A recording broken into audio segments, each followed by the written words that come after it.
اعوذ باللہ من الشیطان الرجیم بسم اللہ الرحمن الرحیم واتخذ اللہ ابراہیم خلیلا صدق اللہ العظیم وصدق رسولہ النبی الکریم ان اللہ وملائکتہ یصلون علی النبی یا ایہا الذین آمنوا صلوا علیہ وسلموا تسلیما اللہم صل علی سیدنا و مولانا محمد معدن الجود والکرم وآلہ وبارک وسلم۔ تمام تعریفیں حمد و ثنا اللہ تعالیٰ جل مجدہ الکریم کے لیے۔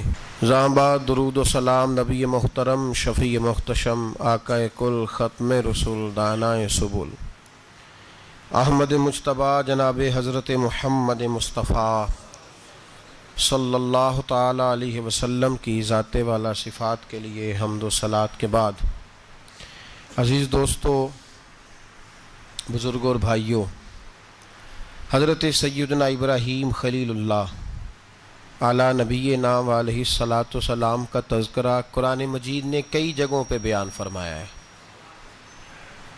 نبی پاک صلی اللہ تعالیٰ علیہ وسلم نے ارشاد فرمایا ہے کہ میں ملت ابراہیم پہ ہوں۔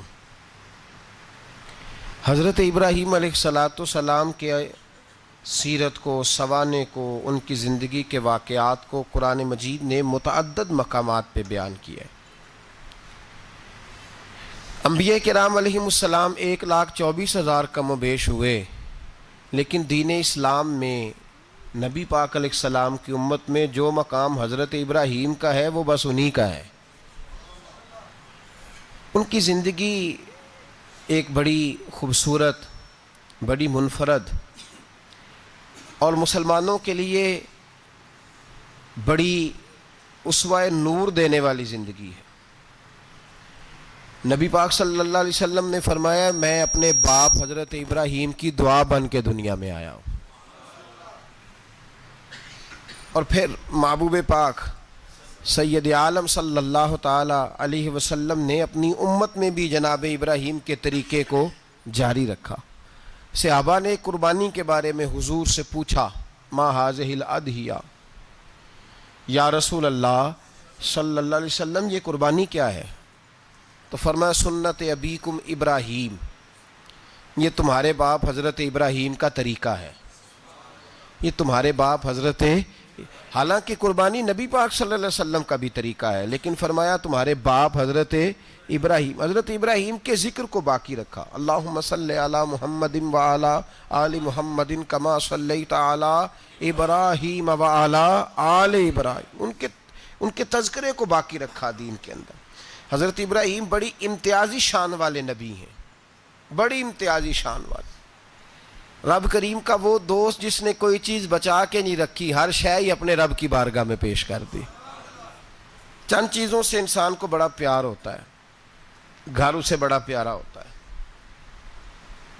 وہ بڑا خوبصورت ہوٹل، 5 سٹار ہوٹل میں رہا، وہ اسلام آباد گیا، کسی سفر پہ گیا تو بڑے اعلیٰ قسم کے اس کو کھانے ملے، بڑی چیزیں ملی، لیکن کبھی دائیں کروٹ کبھی بائیں کروٹ۔ تو ساتھ بیڈ پہ دوست تھا تو اس نے کہا صاحب سو جاؤ، تو اس نے کہا یار جو مزہ اپنے گھر میں سونے کا ہے وہ کسی اور جگہ تھوڑی ہے۔ گھر بڑا پیارا ہوتا ہے، انسان کو لگاؤ ہوتا ہے، جس بے تکلفی سے، سکون سے، آرام سے انسان اپنے گھر میں وقت بتاتا ہے، کہیں اور مشکل ہو جاتا ہے۔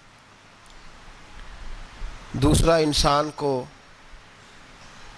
اولاد بڑی پیاری ہوتی ہے، بڑی عجیب شے، نہ ہو تب بھی بڑا دکھ ہے، اور ہونے کے بعد بھی اس کی بڑی آزمائشیں، یہ بڑی ایک میٹھی چیز ہے۔ اولاد ایک بڑا عجیب سا میوہ ہے، پتہ نہیں یہ کس انجیکشن کا نام ہے کہ چھاتی پر چڑھ جائے تو اللہ سکون عطا فرما دیتا ہے، پتہ نہیں کس ٹھنڈی دولت کا نام رب کریم نے اولاد رکھا ہے، بڑی پیاری ہوتی ہے اولاد۔ پھر تیسری چیز انسان کی اپنی جان ہے، اور یہ اتنی قیمتی شے ہے کہ اللہ کریم نے فرمایا کہ اگر تیری گردن پہ کوئی آدمی پستول رکھ کے، تلوار تیرے گلے پہ رکھ کے کہے نا کہ رب کا انکار کر دے ورنہ مار دوں گا، تو فرمایا وقتی طور پہ میری ذات کا انکار کر پر جان بچا جا۔ اگر تو مرنے کے قریب ہو گیا ہے اور حرام شے کھائے بغیر تو بچ نہیں سکتا، مر جائے گا، تو فرمایا چل تو اس طرح کر، حرام کھا کے جان بچا. پر جان بچانا فرض ہے، ضروری ہے. وطن بڑا پیارا، اولاد بڑی پیاری، جان بڑی پیاری. پر حضرت ابراہیم سے رب کریم نے فرمایا چل ابراہیم کوئی چیز دے، تو کہا یا اللہ تینوں ہی تیرے نام پہ قربان کرتا ہوں، تیری ہوئی ساری، ہر شے تیری. حضرت ابراہیم نے دین کے لیے، آپ شہر بابل کے قریب پیدا ہوئے تھے، وہاں سے مصر آئے، مصر سے فلسطین آئے، اور فلسطین سے آ کر کے کعبہ آباد فرمایا. زندگی سفروں میں گزری. سفر ایک تکلیف والی چیز ہے، پر حضرت ابراہیم نے وطن چھوڑ دیا، گھر چھوڑ دیا. جان بڑی عزیز ہوتی ہے. اصل میں نا جب انسان جد و جہد کرتا ہے نا دین کے لیے، تو اس کے رستے میں بڑی چیزیں آتی ہیں. کبھی اولاد، کبھی گھر، کبھی باہر، کبھی حکومتیں، کبھی سیاستیں، کبھی چدراہٹیں. اس کے رستے میں بڑا کچھ آتا ہے اور اسے ہر چیز کو فیس کرنا پڑتا ہے. گھر کے اندر بھی جنگ ہوتی ہے اور گھر کے باہر بھی لڑائی ہوتی ہے. یہ آسان ہے ہی نہیں. ہم تو خیر ہتھیار چھوڑ کے پھینکنے والے لوگ ہیں، ہم بھولے بھالے لوگ ہیں. ہم کہتے ہیں میں نے تو کہا تھا مہندی نہ کرو، پر بیٹے نہیں مانے، بولے جو ہوئے. اسی طرح حالانکہ اگر وہ بیٹا کہے نا کہ ابا جی لاؤ زندگی میں سارا کچھ میرے نام کرو، تو پھر ہم بولے نہیں ہوتے، اور اس وقت ہم تیز ہوتے ہیں، کہتے ہیں یہ کیسے ہو سکتا ہے، ہاتھ کاٹ کے دے دوں. اس وقت نہیں.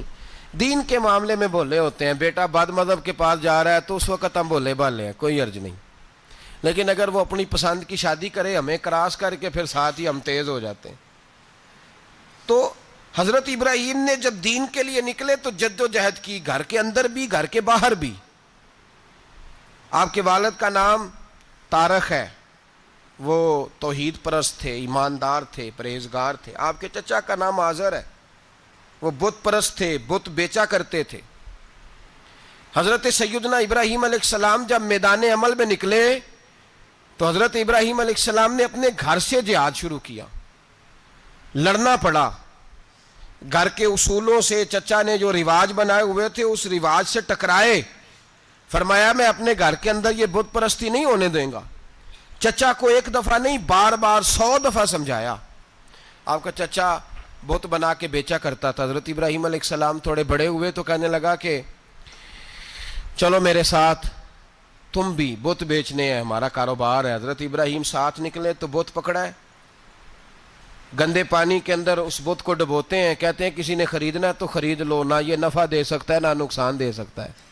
جو اپنا آپ نہیں بچا سکتا تمہیں کیا بچائے گا، خریدنا ہے تو خرید لو. چچا کہنے لگا تو کاروبار چمکا رہا ہے کہ تباہ کر رہا ہے. گھر میں بڑے معاملات خراب ہوئے، جھگڑے ہوئے، لیکن حضرت ابراہیم علیہ السلام ایک منٹ کے لیے بھی اپنے گھر کے اندر بھی کمپرومائز کرنے کو تیار.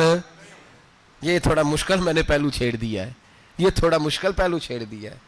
بڑا سمجھدار آدمی ہے پر بیوی سے پردہ نہیں کرا سکتا. سیانا ہے، پنچایت کا بندہ ہے، جو اس سے آپ کہیں گے وہ بات یہ سنائے گا، لیکن کہتا ہے نہیں جی میں نے کوشش کر لی ہے.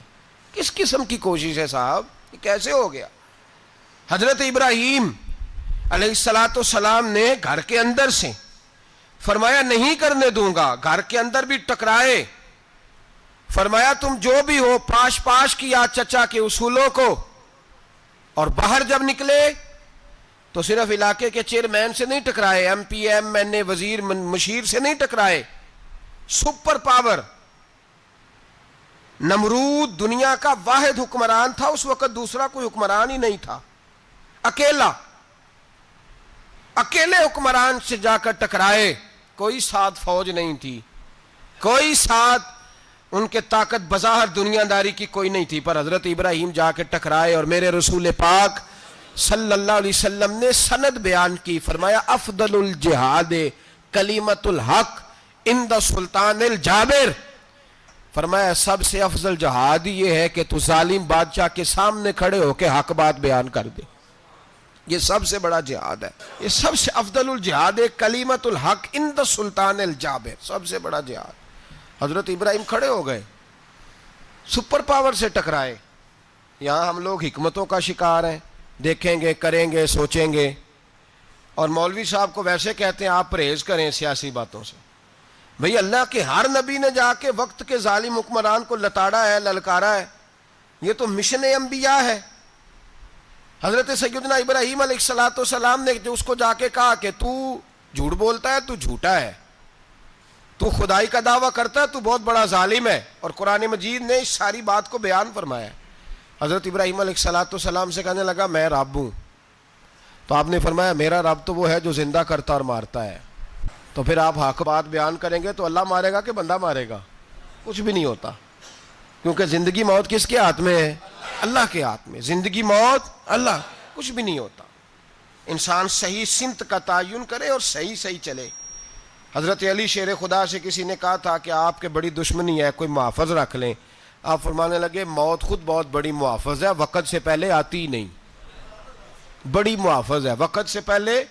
علامہ نورانی رحمۃ اللہ تعالی علیہ کراچی جیسے شہر میں رہا کرتے تھے, جہاں گام پہ خطرہ تھا.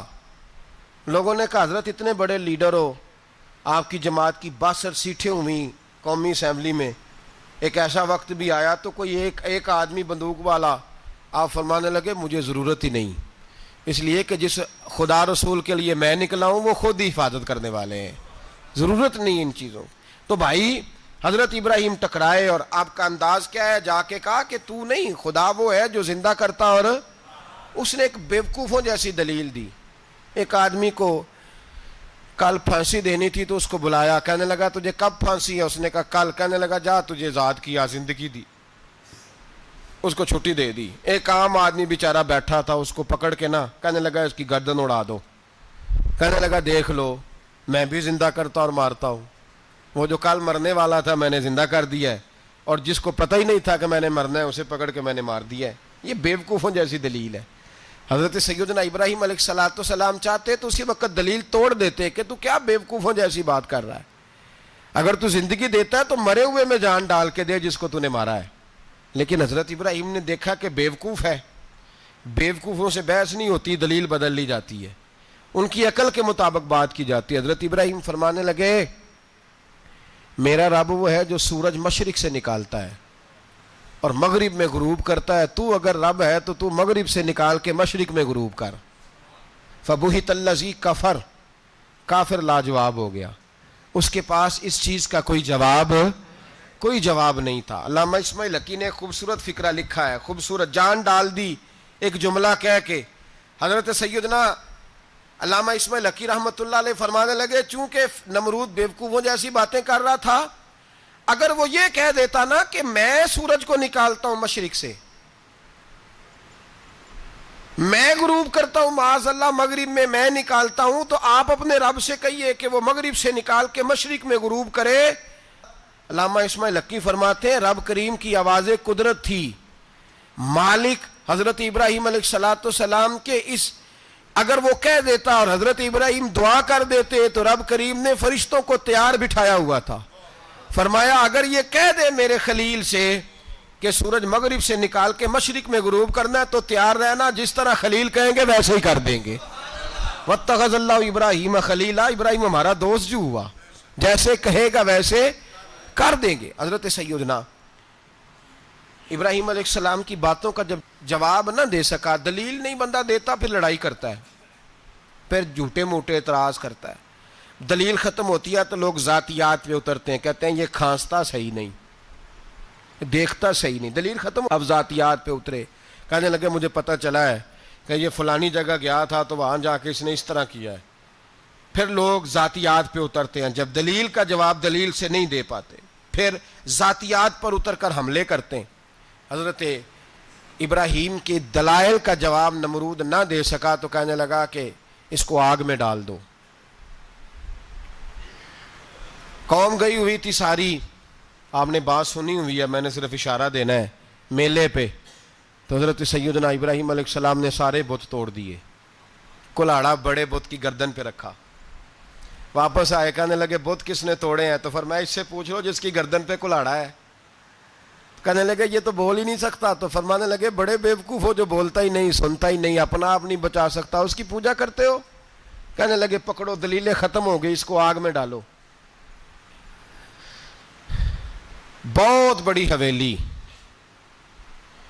45 فٹ مربع پہ مشتمل ایک حویلی بنائی گئی اور 45 فٹ اونچی.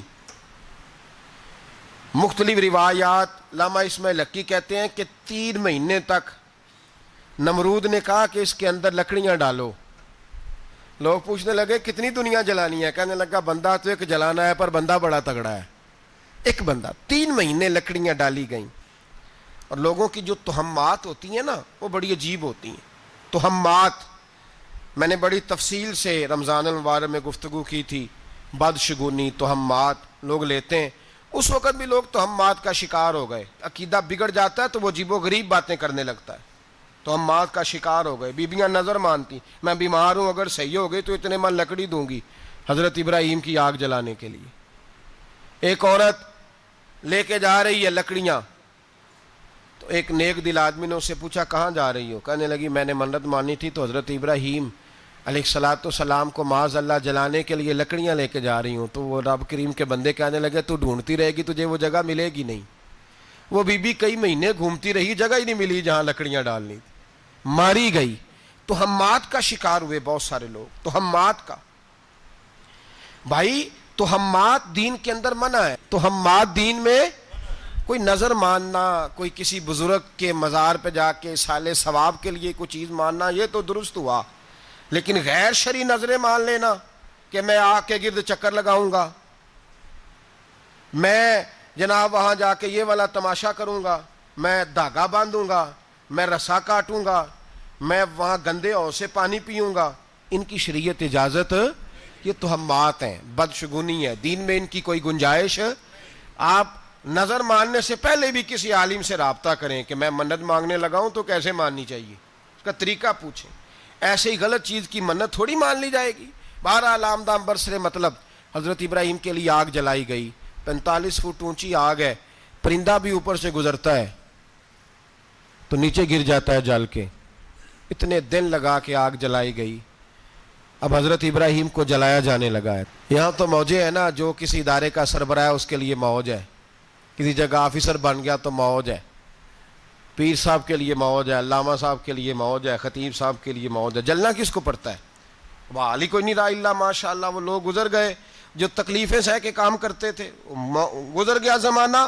حضرت سیدنا ابراہیم علیہ السلام کو جلایا جانے لگا ہے تو اب اتنی بڑی آگ ہے تو ڈالیں کیسے؟ شیطان نے تجویز دی کہ منجنیق بناؤ. منجنیق، بڑے بڑے بانس باندھ کے ان کے نیچے رسا باندھو. وہ جس طرح جھولنے کے لیے جھولا بنایا جاتا ہے، اس طرح ایک منجنیق پرانے زمانے میں اس میں پتھر رکھ کے پھینکے جاتے تھے دشمنوں پہ. وہ منجنیق بنائی گئی کہ دور سے حضرت ابراہیم کو پھینکیں گے. ہاتھ حضرت ابراہیم کے باندھ دیے، پاؤں مبارک باندھ دیے. پوری زمین پہ ایک نام لینے والا خدا کا، اور اس کو آج رسیوں میں جکڑا ہوا ہے. جب پھینکا جانے لگا نا آگ میں، حوریں رونے لگیں، فرشتے تڑپنے لگے، اے اللہ یہ کیا ہونے لگا ہے؟ ایک تیرا خلیل اور وہ بھی آگ میں. فرمایا جاؤ جا کے اس سے کہو اگر تمہاری مدد لیتا ہے تو اسے بچاؤ. ہوا کا فرشتہ آیا، کہا ابراہیم اگر تو کہے. او بھائی، ان چیزوں کو کہانی سمجھ کے نہ سنا کریں، یہ داستان نہیں، یہ وہ طریقے ہیں جو ہمارے رسول نے ہمیں اپنانے کا حکم ارشاد فرمایا ہے. جو عقیدے، یہ وہ نظریات ہیں جو ہمیں اوڑھنے کو کہا گیا. اپنے رب کریم کی رضا پہ راضی رہنے کے یہ وہ خوبصورت مواقع ہیں صوفیاء نے جن کو بنا کر سمجھا کر ہم تک پہنچایا ہے. یہ ہے اہل طریقت کی باتیں. وہ کہتے ہیں یار جس حال میں رکھے راضی رہنا ہے. حضرت ابراہیم علیہ السلام کو پھینکا جا رہا ہے، فرشتہ آیا، اے اللہ کے خلیل اگر حکم دو تو اتنی ہوا چلاؤں کہ نمرودی جل جائیں سارے، آگ ان پہ پھینک دی جائے. آپ نے فرمایا تو جا، تجھ سے مجھے کوئی کام نہیں. تھوڑی دیر کے بعد پانی کا فرشتہ آیا، کہا حضور اتنی بارش برساؤں گا کہ آگ بجھ جائے گی. فرمایا تو جا، تجھ سے کوئی کام نہیں. اب جب منجنیق میں رکھ دیے گئے، آگ میں جانے کا لمحہ ہے، تیاری ہے، حضرت جبریل امین حاضر خدمت ہوئے. کہا ابراہیم کوئی حاجت؟ فرمایا تجھ سے کوئی نہیں. کہا چلو مجھ سے نہیں تو رب کریم سے ہی بات کر لو، مجھے پتا ہے میں چھوٹا ہوں، آپ مجھ سے مدد کیوں لوگے، رب کریم سے ہی بات کر لیں. تو حضرت ابراہیم کہنے لگے جبریل یہ بتا، رب کو نہیں پتا اس کا خلیل کس حال میں ہے؟ اسے نہیں پتا میں کس حال میں ہوں؟ میرے ہاتھ بندے ہیں، پیر بندے ہیں آگ میں، اسے نہیں پتا؟ بتایا تو اسے جاتا ہے جسے خبر نہ ہو۔ تو اگر اسے پتا ہے تو اگر وہ جلانے پہ راضی ہے تو میں بھی جلنے کو تیار ہوں، میں تیار ہوں۔ اسے کہو ٹھیک ہے۔ حضرت سیدنا ابراہیم علیہ السلام کو منجنیق میں ڈال کے جو پھینکا آگ میں، یا نار کونی بردم و سلاما علی ابراہیم، اللہ نے فرمایا اے آگ میرے ابراہیم پہ ٹھنڈی بھی ہو جا اور سلامتی والی بھی ہو جا۔ حضرت ابراہیم کو 2 فرشتوں نے بٹھا دیا زمین پہ، پھول کھلے ہیں، کونپلیں مہک رہی ہیں، کلیاں خوشبو دے رہی ہیں۔ حضرت ابراہیم نے سر سجدے میں رکھ دیا، سبحان اللہ والحمد للہ ولا الہ الا اللہ واللہ اکبر۔ حضرت ابراہیم اللہ کی تسبیح پڑھنے لگے، رب کریم کا شکر بجا لانے لگے۔ نکلے وہاں سے، کچھ دن گزر گئے، نکلے، حکم ہو گیا ابراہیم علاقہ چھوڑ دو۔ حضرت ابراہیم علیہ السلام وہاں سے نکل کے مصر آئے، چچا کے پاس ٹھہرے۔ انہوں نے اپنی بیٹی جناب سارہ کا نکاح کر دیا۔ کچھ آگے بڑھے تو ایک ظالم بادشاہ سے ٹکرائے، اس نے ایک شہزادی، ایک بادشاہ کی بیٹی قید کی ہوئی تھی، جناب ہاجرہ نام تھا، ان کو قید سے چھڑا کے ساتھ لائے۔ حضرت لوط علیہ السلام بھی ساتھ، یہ 4 لوگوں کا قافلہ چلا، فلسطین میں جا کے پڑاؤ ڈالا، گھر بار چھوڑا، تبلیغ شروع ہوئی۔ حضرت ابراہیم کے گھر میں 2 خواتین ہیں، ایک آپ کی بیوی ہیں، ایک حضرت ہاجرہ ہے، اولاد کوئی نہیں، بڑا میوہ ہے میٹھا۔ گھر وہی آباد ہوتا ہے جس میں بچے روتے ہیں، گھر ہوتا ہی وہ ہے جس میں بچوں کی چنچناہٹ ہوتی ہے، بھن بھناہٹ ہوتی ہے۔ حضرت ابراہیم نے ایک بچہ روتے ہوئے دیکھا تو آنکھوں میں آنسو آئے، کہنے لگے ربی حب لی من الصالحین، یا اللہ مجھے بھی نیک اولاد عطا کر دے۔ حضرت سارہ نے سن لیا، کہنے لگی ابراہیم شاید میرے بطن سے تو آپ کو نصیب نہیں، ہاجرہ سے نکاح کر لو۔ جناب ہاجرہ سے نکاح ہوا۔ اللہ تو بڑا بے نیاز ہے، رب کریم نے حضرت اسماعیل جیسا خوبصورت بیٹا عطا فرمایا۔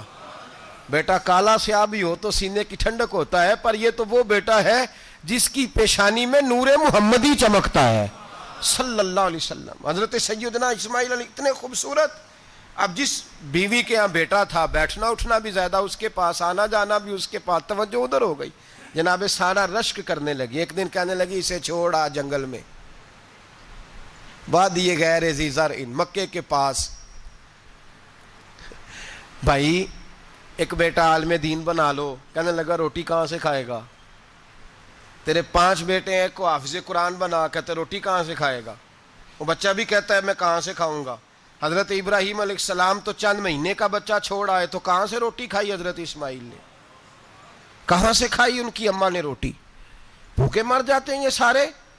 میں بڑی ذمہ داری سے کہا کرتا ہوں کہ جتنی خوبصورت روٹی اللہ کریم دین کے خادموں کو عطا کرتا ہے شاید کسی اور کے نصیب ہوتی ہو، لیکن ہم لوگ توجہ ہی نہیں کر رہے، ہمارا ذوق ہی نہیں بن رہا، ہم یہ محنت ہی نہیں کر رہے کہ قوم کو مستند علماء کی ضرورت ہے، علاقوں کے علاقے خالی ہیں، ادھر ہمارا مزاج ہی نہیں بن رہا، توجہ ہی نہیں دین کی خاطر۔ اور پھر چلے بچے تو بعد کی بات ہے نا، جو ابھی خود جوان ہے وہ بھی یہ دعا، ایک صاحب مجھے کہنے لگے میں دعا مانگ رہا ہوں اللہ مجھے بیٹا دے تو میں اسے دین پہ لگاؤں گا، تو میں نے کہا آپ بھی بوڑھے نہیں ہوئے، آپ خود ہی لگ جائیں، بیٹا تو ابھی آئے گا تو لگے گا نا، تو آپ تو اس وقت ہے تو آپ تو پہلے لگے نا صاحب، 2 گھنٹے تو نکال کے آئے، دین سیکھنے کو کافی ہے۔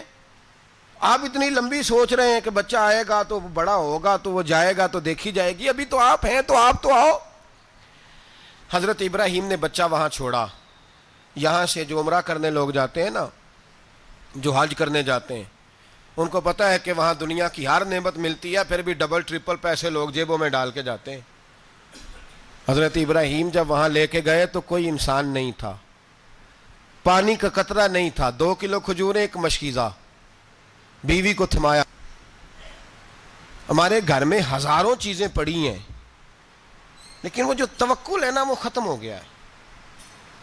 اللہ دے گا، حلال حلال پہ قناعت کرے، جائز جائز پہ بھروسہ کرے، رب کریم عطا کرنے والا ہے، وہ مزاج ختم ہو گیا۔